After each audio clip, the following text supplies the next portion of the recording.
अजयपाल बाबा की अमर गाथा। बहुत पुराने समय की बात है, जब अजमेर की पहाड़ियां अभी जंगली और निर्जन थी। चौहान वंश के एक युवा राजकुमार थे अजयपाल।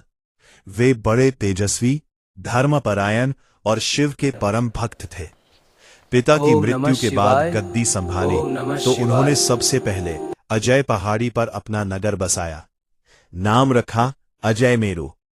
ऊंचे ऊंचे किले बनवाए, जिनमें तारागढ़ आज भी गर्व से खड़ा है।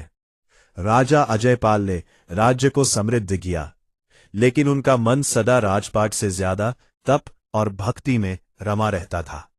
समय बीतता गया। उम्र ढलने पर अजयपाल ने एक दिन सब कुछ त्याग दिया। राजमुकुट उतारा, सोने चांदी के आभूषण त्यागे और सफेद वस्त्र धारण कर पुष्कर के पास अजयसर तालाब के किनारे जाकर बैठ गए। जटाजूट बांधे, भस्म लगाए, रुद्राक्ष की माला गले में डाले, वे दिन रात शिव की आराधना में लीन रहते। आसपास के चरवाहे, किसान और ग्वाले उनकी सेवा में लगे जाते। वे उन्हें अजयपाल बाबा कहकर पुकारते और मानते कि बाबा की कृपा से उनकी गौ माता सुरक्षित रहती है। एक दिन सूरज ढलते ढलते अजयसर के मैदान में धूल उड़ने लगी। दूर से देखा तो एक बड़ा दल आ रहा था। विधर्मी लुटेरे तलवारें लहराते, भाले लिए। उनके साथ घोड़े पर सवार योद्धा थे, जो गायों के बड़े झुंड को अपनी ओर खदेड़ रहे थे। चरवाहों के चीख पुकार गूंज उठी, बाबा, गौ माता को बचाओ, लुटेरे आ गए। हे अजयपाल बाबा! ध्यान मग्न अजयपाल की आंखें एकदम खुली। उनकी आंखों में वो पुराना राजसी तेज लौट आया। क्रोध और वीरता की ज्वाला भड़क उठी।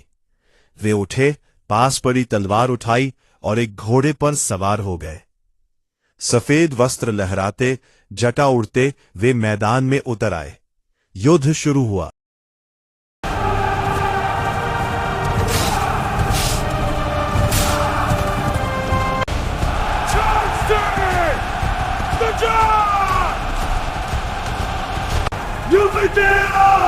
अजयपाल अकेले ही लुटेरों पर टूट पड़े।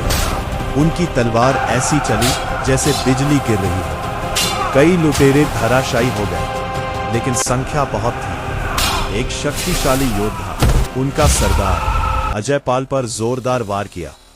तलवार की तेज धार ने अजयपाल का सिर धड़ से अलग कर दिया।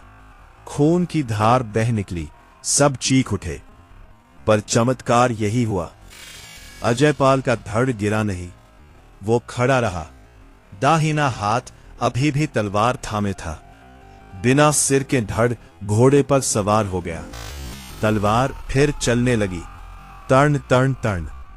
लुटेरे डर के मारे चीखने लगे। बिना सिर वाला योद्धा लड़ रहा है, धड़ पीछे नहीं हटा। वह लुटेरों को खदेड़ता हुआ मैदान से निकला, रेगिस्तान पार करता हुआ दूर दूर तक गया।